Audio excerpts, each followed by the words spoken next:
శ్రీ మహాగణాధిపతయే నమః. శ్రీమాత్రే నమః. మాచిరాజ్ భక్తి ప్రేక్షకులందరికీ నమస్కారం. ఆగస్టు 1వ తేదీ నుంచి ఆగస్టు 10వ తేదీ వరకు ఈ 10 రోజుల్లో మేషాది ద్వాదశ రాశులకి రాశి ఫలాలు ఏ విధంగా ఉండబోతున్నాయో, ఏ గ్రహాలు అనుకూలంగా ఉన్నాయో, ఏ గ్రహాలు వ్యతిరేకంగా ఉన్నాయో, అనుకూలించే గ్రహాల అనుకూలత పెరగటానికి, వ్యతిరేకించే గ్రహాల వ్యతిరేకత తగ్గటానికి ఎలాంటి పరిహారాలు చేసుకోవాలో, ఏ దేవీ దేవతల ఆలయ దర్శనం చేయాలో, ఏ మంత్రాలు చదువుకోవాలో, ఏ స్తోత్రాలు పఠించాలో, ఎలాంటి దానాలు ఇవ్వాలో, ద్వాదశ రాశుల వాళ్ళకి ఈ 10 రోజులు రాశి ఫలితాలు ఏ విధంగా ఉండబోతున్నాయో ఈ వీడియోలో మనం తెలుసుకుందాం. తదుపరి కర్కాటక రాశి. కర్కాటక రాశి వాళ్ళకి ఆగస్టు 1వ తేదీ నుంచి ఆగస్టు 10వ తేదీ వరకు ఈ 10 రోజుల్లో రాశి ఫలితాలు పరిశీలిస్తే, ప్రధానంగా రాశి ఫలితాలు 10 రోజుల్లో చూసేటప్పుడు మనం తీసుకోవాల్సిన 4 గ్రహాలు రవి, బుధుడు, కుజుడు, శుక్రుడు. ఈ 4 గ్రహాల్లో సూర్యుడు కర్కాటక రాశిలోనే సంచారం చేస్తున్నాడు. అంటే జన్మంలో ఆ రాశిలోనే సంచారం చేస్తున్నాడు. జన్మంలో సూర్యుడు వ్యతిరేక ఫలితాలు ఇస్తాడు. కాబట్టి కర్కాటక రాశి వాళ్ళకి ఆరోగ్య సమస్యలు ఉండే అవకాశం ఉంది. కంటికి సంబంధించి కానీ, హృదయానికి సంబంధించి కానీ ఏమైనా అనారోగ్యాలు వచ్చే అవకాశం ఉంది. కాబట్టి ఆరోగ్యపరంగా శ్రద్ధ వహించాలి. జన్మంలో సూర్యుడు వ్యతిరేకంగా ఉంటాడు కాబట్టి ఆఫీస్లో కూడా కొన్ని ఒడిదుడుకులు ఉంటాయి. పాలిటిక్స్ లో అప్ అండ్ డౌన్స్ ఉంటాయి. అగ్రికల్చర్ ఫీల్డ్ లో టెన్షన్స్ ఉంటాయి. తండ్రి వైపు బంధువుల వల్ల ఇబ్బందులు ఉంటాయి. ఇవన్నీ తొలగింపజేసుకోవటానికి ఆదిత్య హృదయ స్తోత్రాన్ని వినండి. అలాగే ప్రతిరోజు ఓం సవిత్రే నమః అనే మంత్రం 12 సార్లు చదువుకోండి. నానబెట్టిన గోధుమలు బెల్లంతో కలిపి ఆవుకు పెట్టడం, కేజింబావు గోధుమలు పంతులు గారికి దానం ఇవ్వటం, వీటిలో ఏది చేసినా కూడా సూర్యుడిచ్చే వ్యతిరేక ఫలితాల నుంచి బయటపడచ్చు. జన్మంలో సూర్యుడిని అనుకూలంగా మార్చుకోవచ్చు. అలాగే బుధుడు ఆగస్టు 1 నుంచి ఆగస్టు 10 మధ్యలో కర్కాటక రాశి వాళ్ళకి 12, 1 స్థానాల్లో సంచారం చేస్తున్నాడు. మొదటి 5 రోజులు 12వ సంచారం, తర్వాత 5 రోజులు 1వ సంచారం. ఈ రెండు కూడా ఫేవరబుల్ కాదు. బుధుడికి ఈ రెండు కూడా వ్యతిరేక ఫలితాలు ఇచ్చేవే. కాబట్టి బుధుడి బలం పూర్తిగా 10 రోజుల్లో కర్కాటక రాశి వాళ్ళకి లేదు. అయితే మొదటి 5 రోజుల్లో ఏంటంటే, ఎంత హార్డ్ వర్క్ చేసి విద్యార్థులు చదివినా ఎగ్జామ్ సరిగ్గా రాయలేకపోతారు. ఎంత బాగా ప్రిపేర్ అయ్యి ఇంటర్వ్యూకి వెళ్ళినా నిరుద్యోగులు లాస్ట్ రౌండ్ లో ఫెయిల్ అయిపోతారు. ఎంత బాగా బిజినెస్ చేయాలని టాక్టిక్ గా మాట్లాడినా కస్టమర్స్ సరుకు కొనుక్కోరు.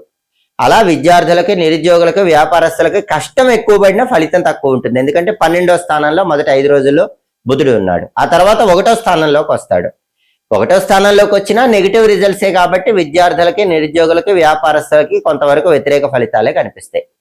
పూర్తిగా బుధుడిని అనుకూలంగా మార్చుకోవాలంటే గణపతి ఆలయ దర్శనం చేయాలి. ఒకసారి ఎప్పుడైనా ఈ 10 రోజుల్లో గణపతి టెంపుల్కి వెళ్ళి టెంపుల్ ప్రాంగణంలో కొబ్బరి నూనెతో 5 ఒత్తులేసి దీపం పెట్టండి. ఓం గ్లౌం గణపతయే నమః అనే మంత్రం రోజు వీలైనన్ని సార్లు చదువుకోండి. ఓం గ్లౌం గణపతయే నమః 21 సార్లు కానీ 11 సార్లు కానీ చదువుకోండి. పెసలు నానబెట్టి ఆవుకు పెట్టడం, లేదా కొన్ని పెసలు పంతులు గారికి దానం ఇవ్వటం చేయండి. అప్పుడు బుధుడిచ్చే వ్యతిరేక ఫలితాల నుంచి బయటపడి బుధుడిని కూడా అనుకూలంగా మార్చుకోవచ్చు. అదేవిధంగా కర్కాటక రాశి వాళ్ళకి కుజుడు 11, 12 స్థానాల్లో సంచారం చేస్తున్నాడు. మొదటి 2 రోజులు 11వ సంచారం, తర్వాత 8 రోజులు 12వ సంచారం చేస్తున్నాడు. మొదటి 2 రోజులు 11వ సంచారం ఫేవరబుల్ కాబట్టి ప్రాపర్టీస్ కొనుక్కోవటానికి కానీ అమ్మటానికి కానీ బలం ఉంది. ఆగస్టు 1, ఆగస్టు 2 తేదీల్లో ఏవైనా ప్రాపర్టీస్ కొనుక్కోవచ్చు. తక్కువ రేటుకే మంచి బ్రహ్మాండమైన ప్రాపర్టీ కొనుక్కోగలరు. లేదా ఉన్న ప్రాపర్టీ మంచి రేటుకి సేల్ చేయడానికి కూడా ఆగస్టు 1, ఆగస్టు 2 తేదీల్లో బలం ఉంది. రియల్ ఎస్టేట్లో జాక్పాట్ కొట్టే యోగం కూడా ఈ 2 రోజుల్లో ఉంది. అప్పులు తీర్చాలనుకుంటే తీర్చగలుగుతారు. బ్యాంక్ లోన్ శాంక్షన్ అవ్వాలంటే శాంక్షన్ అవుతుంది. ఇవన్నీ కూడా ఆగస్టు 1, ఆగస్టు 2 తేదీల్లో మాత్రమే జరగటానికి అవకాశం ఉంది. ఆగస్టు 3 నుంచి ఆగస్టు 10 వరకు ఈ 8 రోజుల్లో కుజుడు వ్యతిరేకంగా ఉన్నాడు. 12వ స్థానంలో ఉంటాడు. అప్పుడు ఏం జరుగుతుంది అంటే, శత్రువులు ఎక్కువ ఉంటారు, ఎక్స్పెండిచర్ పెరిగిపోతుంది. రూపాయి ఖర్చు పెట్టాల్సిన చోట 10 రూపాయలు ఖర్చు పెడతారు. వెనక గోతులు తీసే శత్రువులు కూడా పెరుగుతారు. కాబట్టి ఈ 8 రోజుల్లో 12లో కుజుడిచ్చే వ్యతిరేక ఫలితాలు పోవాలంటే సుబ్రహ్మణ్య స్వామి ఆలయ దర్శనం చేయాలి. ప్రతిరోజు కూడా ఓం పింగళాయ నమః అనే సుబ్రహ్మణ్య మంత్రాన్ని 21 సార్లు చదువుకోవాలి. అదేవిధంగా కందులు నానబెట్టి గోమాతకు ఆహారంగా తినిపించటం, లేదా కేజింబావు కందులు ఎర్ర వస్త్రంలో కట్టి ఒకసారి పంతులు గారికి దానం ఇవ్వటం చేయాలి. అప్పుడు కుజుడిచ్చే వ్యతిరేక ఫలితాలు తొలగిపోయి ఆగస్టు 3 నుంచి ఆగస్టు 10 మధ్యలో కూడా కుజుడి అనుగ్రహాన్ని పొందవచ్చు. అలాగే శుక్రుడు కర్కాటక రాశి వాళ్ళకి 3వ స్థానంలో వ్యతిరేక ఫలితాలు ఇస్తున్నాడు. కాబట్టి ఆగస్టు 1 నుంచి ఆగస్టు 10 మధ్యలో కర్కాటక రాశి వాళ్ళు ఎవరైనా సరే బిజినెస్ చేస్తూ ఉంటే బిజినెస్ లో పార్ట్నర్స్ వల్ల మోసపోయే అవకాశం ఉంటుంది. కాబట్టి పార్ట్నర్స్ విషయంలో కొంచెం అప్రమత్తంగా ఉండాలి. అలాగే సినిమా, టీవీ రంగాల్లో, సంగీత, నాట్య రంగాల్లో కూడా వ్యతిరేక ఫలితాలు వచ్చే అవకాశాలు ఎక్కువగా ఉన్నాయి. టెక్స్టైల్, లేడీస్ ఎంపోరియం, బొటిక్ లాంటి వ్యాపారాలు కూడా అంతంత మాత్రంగా ఉండే అవకాశాలు ఉన్నాయి. ఎందుకంటే 3వ స్థానంలో శుక్రుడు వ్యతిరేక ఫలితాలు ఇస్తాడు. ఒక్కొక్కసారి పార్ట్నర్షిప్ బిజినెస్లు చేసే వాళ్ళు ఈ టైంలో పార్ట్నర్షిప్ బిజినెస్ క్లోజ్ చేసే విధంగా కూడా 3వ స్థానంలో శుక్రుడు ఫలితం ఇస్తాడు. 3వ స్థానంలో శుక్రుడు ఇచ్చే వ్యతిరేక ఫలితం పోవాలంటే ఓం శ్రీ రాజమాతంగి అయి నమః అనే మంత్రాన్ని రోజు 21 సార్లు చదవాలి. ఎందుకంటే శుక్రుడికి అధిష్టాన దైవం రాజరాజేశ్వరి అమ్మవారు. అందుకే ఓం శ్రీ రాజమాతంగి అయి నమః అనే మంత్రం రోజు 21 సార్లు చదవాలి. రాజరాజేశ్వరి అష్టకాన్ని చదవటం గాని వినటం గాని చేయాలి. అప్పుడు శుక్రుడు ఇచ్చే వ్యతిరేక ఫలితాలన్నీ తొలగింపజేసుకొని అనుకూల ఫలితాలు పొందవచ్చు. కాబట్టి కర్కాటక రాశి వాళ్ళకి ఆగస్టు 1 నుంచి ఆగస్టు 10 మధ్యలో రవి బలం లేదు, అలాగే బుధుడి బలం లేదు. కుజుడు మాత్రం మొదటి 2 రోజుల్లోనే బాగున్నాడు, తర్వాత 8 రోజులు కుజుడి బలం లేదు, శుక్రుడి బలం లేదు. కాబట్టి గ్రహాలకు సంబంధించిన పరిహారాలు చేసుకుంటే ఈ 10 రోజుల్లో వ్యతిరేక ఫలితాల నుంచి బయటపడి అనుకూల ఫలితాలు పొందవచ్చు. ముఖ్యమైన కార్యనిమిత్తమై మనం బయటికి వెళ్ళేటప్పుడు పనులు విజయవంతం కావాలంటే, కార్యసిద్ధి లభించాలంటే కొన్ని ప్రత్యేకమైన సమయాలు ఉన్నప్పుడు పని మీద బయటికి వెళ్ళాలి. అలాగే ఒక్కొక్క వారం ఒక్కో దిక్కు వైపు ప్రయాణం చేయకూడదని కూడా జ్యోతిష శాస్త్ర గ్రంథాల్లో చెప్పారు. ఎప్పుడైనా పని మీద బయటికి వెళ్ళటానికి అనుకూలమైన రోజులు బుధవారం, గురువారం, శుక్రవారం అని కాలామృతం అనే గ్రంథంలో చెప్పారు. కాబట్టి ముఖ్యమైన పనులు ఉన్న వాళ్ళు ఎవరైనా సరే ఈ 3 రోజుల్లో పని మీద బయటకు వెళితే చాలా వరకు ముఖ్యమైన పనులన్నీ కూడా దిగ్విజయంగా పూర్తి చేసుకోవచ్చు. సోమవారం కూడా మంచిదే. అయితే బుధ, గురు, శుక్ర ఎక్కువ శుభ ఫలితాలను ఇస్తాయి. కాలామృతం అనే గ్రంథంలో ఏం చెప్పారంటే ఒక్కొక్క రోజు ఒక్కొక్క దిక్కు వైపు ప్రయాణం చేయకూడదని చెప్పారు. దీన్ని వారసుల దోషము అంటారు. ఎవరైనా సోమవారము, శనివారము బయటికి వెళ్ళేటప్పుడు తూర్పు వైపు ప్రయాణం చేయకూడదు. ఆదివారము, శుక్రవారం పని మీద బయటికి వెళ్ళేటప్పుడు పడమర దిక్కు వైపు ప్రయాణం చేయకూడదు. మంగళవారం, బుధవారం ఉత్తర దిక్కు వైపు ప్రయాణం చేయకూడదు. గురువారం దక్షిణం వైపు ప్రయాణం చేయకూడదు. చేస్తే పనులు తొందరగా జరగవని కాలామృతం అనే గ్రంథంలో చెప్పారు. మరి ఒకవేళ ఖచ్చితంగా ఆ దిక్కు వైపే ప్రయాణం చేయాల్సి వస్తే అప్పుడేం చేయాలి? కొన్ని పదార్థాలు తిని మనం పని మీద బయటికి వెళ్ళొచ్చు, ప్రయాణం చేసుకోవచ్చు. అప్పుడు దోషం ఉండదని కూడా కాలామృతం అనే గ్రంథంలో చెప్పారు. ఎప్పుడైనా వెళ్ళకూడని దిక్కు వైపు వెళ్ళకూడని రోజుల్లో ప్రయాణం చేయవలసి వస్తే ఆ రోజు ఆదివారం అయితే నెయ్యితో చేసిన పదార్థం ఏదైనా తిని వెళ్ళాలి, లేదా 2 నెయ్యి చుక్కలు నోట్లో వేసుకొని వెళ్ళాలి. సోమవారం అయితే కొంచెం పాలు తాగి వెళ్ళాలి. మంగళవారం బెల్లం ముక్క తిని వెళ్ళాలి. బుధవారం నువ్వులు నోట్లో వేసుకొని వెళ్ళాలి. గురువారం పెరుగు తిని వెళ్ళాలి. శుక్రవారం గోధుమలు తిని వెళ్ళాలి. శనివారం మినుములు కొన్ని నోట్లో వేసుకొని లేదా మినపప్పుతో చేసిన పదార్థాలు తిని వెళ్ళాలి.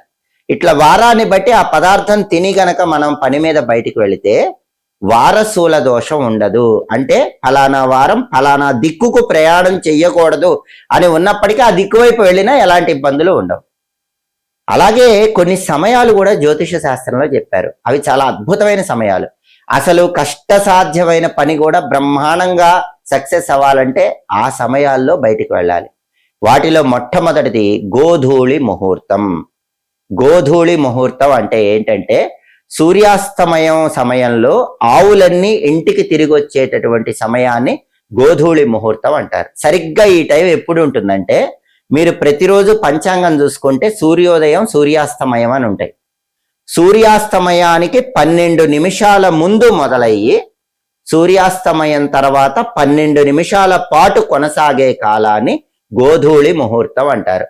అంటే కరెక్ట్ గా సూర్యాస్తమయం ఏ టైంకి అవుతుందో ఏ రోజైనా సరే ఆ టైంకి ముందు 12 నిమిషాలు, ఆ టైంకి తర్వాత 12 నిమిషాలు, మొత్తం కలిపితే 24 నిమిషాలు. ఈ టైంని గోధూళి ముహూర్తం అంటారు. ఈ గోధూళి ముహూర్తంలో మీరు పని మీద బయటికి వెళితే మీ ప్రయాణాలు బ్రహ్మాండంగా అవుతాయి, మీ పనుల్లో కార్యసిద్ధి ఏర్పడుతుంది.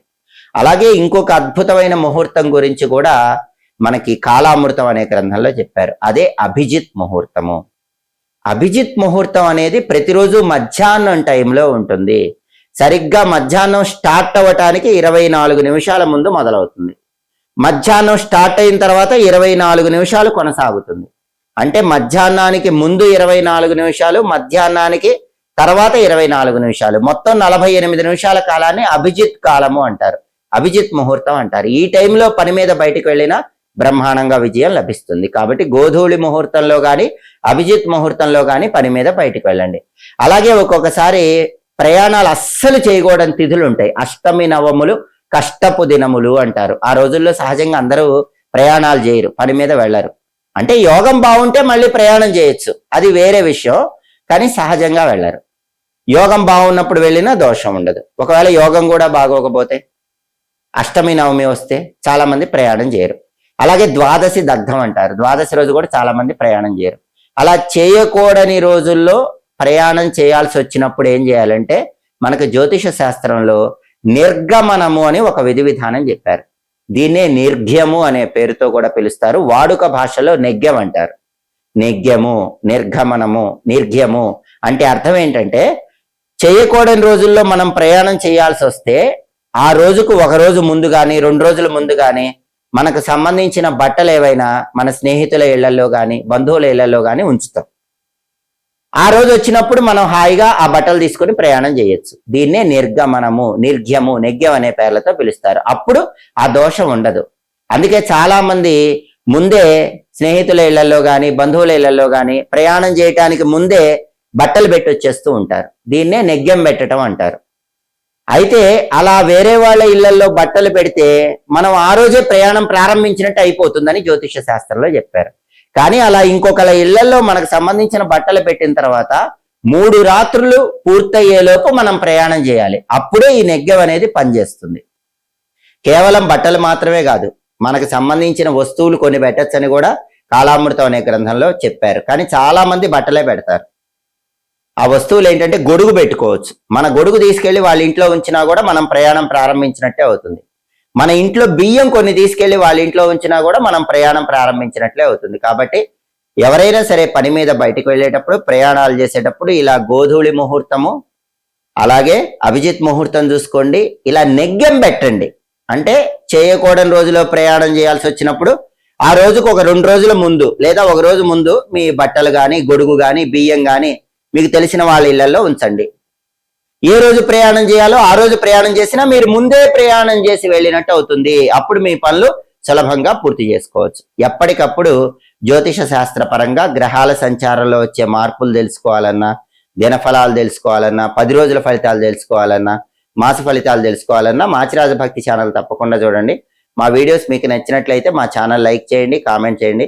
మా ఛానల్ వీడియోస్ 10 మంది మిత్రులకు షేర్ చేయండి. మా ఛానల్ సబ్స్క్రైబ్ చేసుకోండి. పక్కన ఉన్న బెల్ సింబల్ నొక్కటం మాత్రం మర్చిపోకండి.